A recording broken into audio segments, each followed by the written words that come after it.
Hello students, welcome to AIMS India online classes. This is a chemist session. Here we are discussing about the chapter symbols and formulae. What are the symbols, how symbols are given for the elements, and what are formulae, how to write the formula of a compound. These are all concepts we have seen in the earlier sessions. Now in this session we are going to see practice sheet related to this chapter. That is practice sheet 2, which includes all multi-character answer type questions, comprehension paragraph, matrix matching, and statement type assertion. These are all questions we are going to see from this practice sheet too. So let us start this with the multi-character answer type questions. See the first one among those. Which of the following elements exhibit monoatomicity? What is meant by monoatomicity? First of all, let us see what does it mean atomicity. Atomicity means the number of atoms present in one molecule of an atom, one molecule of an element is called its atomicity. With a molecule of an element, if it is having only one atom, then is called monoatomic element, and that element is said to be exhibiting monoatomicity. If an element is having two atoms in its molecule, then it is said to be diatomic molecule, and that element is said to be exhibiting diatomicity. Now here they're asking about the elements which are exhibiting monoatomicity, means the elements which are having only one atom in their molecules. Generally, metals. Metals are said to be having monoatomic in nature, means their molecules will be having single atom. Metals and noble gaseous elements molecules, these all are said to be monoatomic. So here if you observe among these metals, if you find calcium is a metal, copper is a metal, mercury is also metal, so these are said to be monoatomic. Whereas if you see the last one, ozone, we know ozone molecular formula is O3, means it is triatomic. So except this, remaining three are monoatomic elements. Next one. In which of the following compounds metals have same valency? Let us try to find the valencies of the elements in these compounds. See the first compound, it is said to be magnesium hydride. So based upon the number of hydrogen atoms combining with one atom of an element, its valency can be decided. If you observe this, here two hydrogen atoms they are combining with one magnesium atom. So its valency is said to be here 2 for magnesium. In the same way here, one barium atom combined with two hydrogen atoms, hence its valency is said to be 2. What about here? Calcium also in the similar way, it combined here with two hydrogen atoms, so its valency also 2. What about sodium? If we observe here, one sodium atom combined with one hydrogen atom. So valency of sodium is said to be 1. Now here these three metals are having same valency except sodium. The remaining three metals, magnesium, barium, calcium, they are having same valency too. Next, which of the following is or the Latin names of elements? So which of the following are Latin names of the elements here? See some elements names are given. Plumbum. Yes, plumbum is the Latin name of lead. So from this Latin name only for lead symbol is given as Pb, isn't it? Next, aurum. Aurum is the Latin name of gold. So its symbol is being Au. What about this? Kalium is the Latin name of potassium. So its symbol is being K.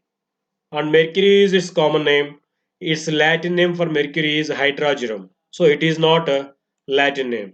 Only these three are correct answers now. Okay. Next one. Which of the following metals exhibit variable valency? What does it mean by variable valency? An element, if it is exhibiting more than one valency, then that element is said to be variable valent element. That exhibiting valency is called variable valency, and that element is said to be variable valent element. See here, generally,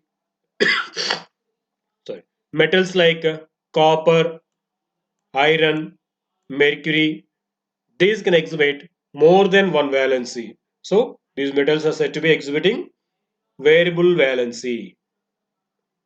Okay. Next, which of the following is divalent electropositive ion, electronegative ion? Divalent means the valency 2. Electronegative ion means ion formed by the gain of electrons. So here bivalent electronegative ion means the ion formed by the gaining of two electrons. So it should carry minus 2 charge. Identify the ion among the given ions here which are carrying minus 2 charge. Those will be bivalent electronegative ions. If you observe oxide ion, its formula is O2 minus, means this oxide ion is formed by the gain of two electrons. That's why it is called bivalent electronegative ion. Next, sulfide ion. Sulfide ion formula SO4 2 minus. So it is also bivalent ion, isn't it? So it is also bivalent ion. Nitride ion. The formula of nitride ion is N3 minus. So it is not bivalent. It is called trivalent electronegative ion. What about bromide ion? Bromine. Just like fluorine and chlorine, bromine is also ready to gain one electron and forms monovalent electronegative ion. So out of these all, only these two are bivalent or divalent electronegative ions. Okay, next one. Which of the following elements can exhibit monovalent electropositive ion? So here electropositive ion means the ion formed by the loss of one electron. That is said to be monovalent electropositive ion. See here which elements can form these monovalent ions. Hydrogen can form H plus ion by loss of one electron. So this is one answer. Silver can form two ions Ag plus and Ag plus 2. So Ag plus is monovalent electropositive ion. So silver also can form monovalent electropositive ion like Ag plus. Okay. Next, copper. Copper also can form two ions Cu plus and Cu plus 2. So in that Cu plus is called monovalent electropositive ion. So copper also can form. What about magnesium? Magnesium can form divalent electropositive ion by the loss of two electrons. So it is not an element which can exhibit monovalent electropositive ion. Only these three are correct answers. Okay, next. Now let us see comprehension passage type questions. See first the passage. A symbol represents short form of an element's name. A symbol represents a specific element and one atom of an element. Okay. Now let us see questions based upon this. The symbols for the elements neon and silicon are respectively.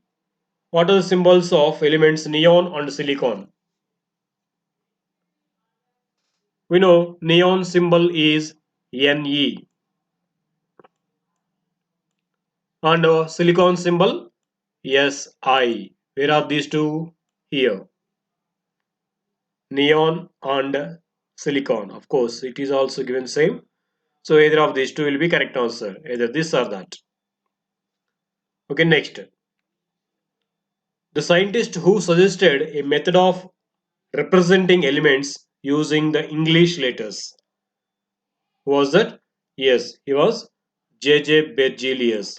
He has given certain rules to understand how to write the symbols for an element, how to give symbol for an element by using English letters. What are the rules he told? J.J. Bergelius. He told that the starting letter of an element's name can be taken as a symbol of that element. Okay, if the starting letter is already given as a symbol for some other element, then along with the first letter, second prominent letter also is taken into symbol. If there is only one letter that will be in the uppercase, that is capital letter will be written. If there are two letters in the symbol, then first letter will be uppercase and the second letter will be lowercase. So by following these rules, we can provide symbols for any element. If any new elements are found for them, we can give the symbol like that.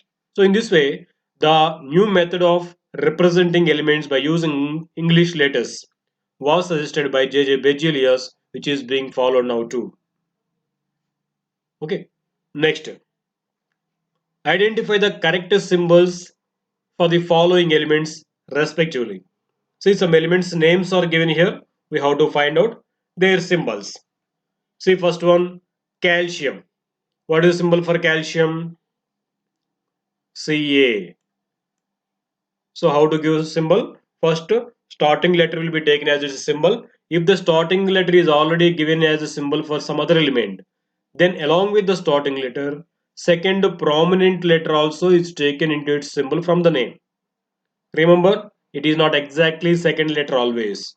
It may be a middle element, middle letter, but it is said to be second prominent letter. While pronouncing by giving which letter, we can remember its name easily. That letter is taken from its symbol, from its name. So in this way, for calcium, the symbol is being Ca. See, for chlorine here, starting letter is C, but C is already given as symbol for some other element, carbon. That's why second prominent letter from its name, L, is taken into its symbol. Now the symbol for chlorine is Cl. What about beryllium? Be is its symbol. Be. Now CaClBe. Where it is? Here. This is correct answer. Remember that first two letter should be capital letter in a symbol and the second letter should be small letter. Okay, in that way it will be correct answer. Next, let us see here matrix matching type questions. Here, some elements names are given in the column 1 and their symbols are mentioned in the column 2.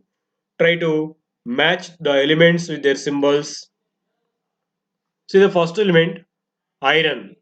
Iron symbol is derived from its Latin name, that is ferrum.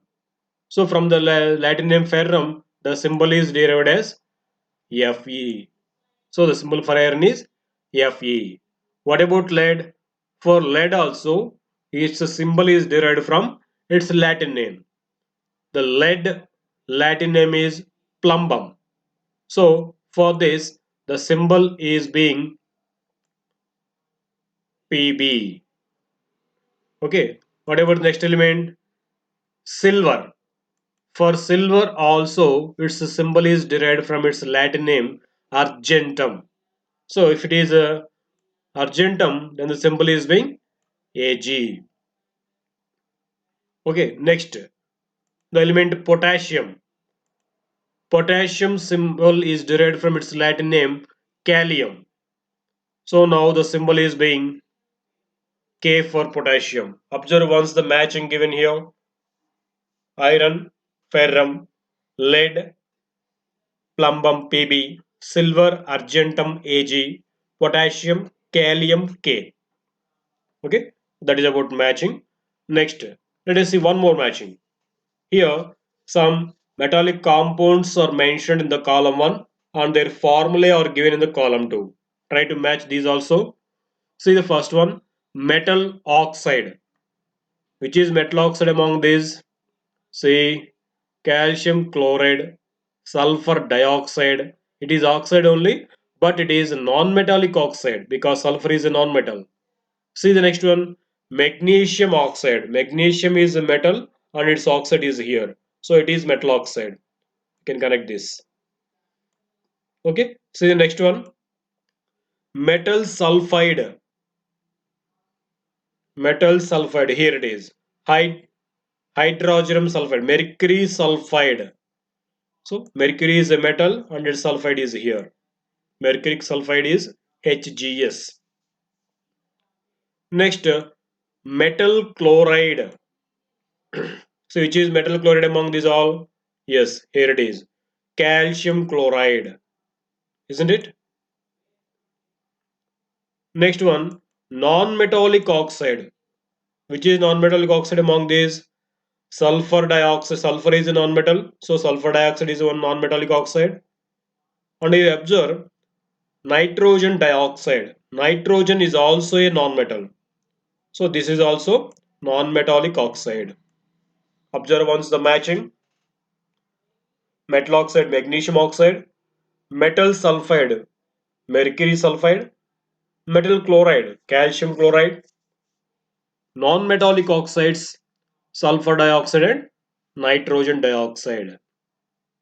Okay, that's matching. Next, statement type questions. See the first one. Statement 1. The Latin name of mercury is hydrogerum. Is it correct? Yes. The Latin name of mercury is hydrogerum. So from its Latin name hydrogerum only, the symbol Hg is given as for mercury. So mercury Latin name is hydrogerum. It is correct. See the statement 2. Shorthand representation of an element's name is called its symbol. It is also correct. Actually, it is definition of symbol, isn't it? The shorthand representation of the element's name is called its symbol. So both the statements are correct. This will be answer now. Next, one more question. Statement 1. The formula of the compound tells the elements present in a compound. Is it correct? Yes. For example, if you see the formula of calcium carbonate, if you write this formula of a compound calcium carbonate, it is CaCO3. So from the formula we can say what elements are present in the compound, isn't it? Calcium, carbon and oxygen. These elements are combined to form calcium carbonate. This information we can tell from the formula of that compound, isn't it? So it is correct statement. Next statement 2. A pure chemical compound is homogeneous. Of course, a chemical compound is said to be homogeneous. This is also correct. Both the statements are correct. Now, which will be the correct answer now? Here it is. Okay. Next, accession region type questions. See the first one. Variable valencies are used to indicate ions with more than one valency. Yes, the elements which are exhibiting more than one valency are said to be variable valent elements. So to represent these different valencies, variable valencies are used.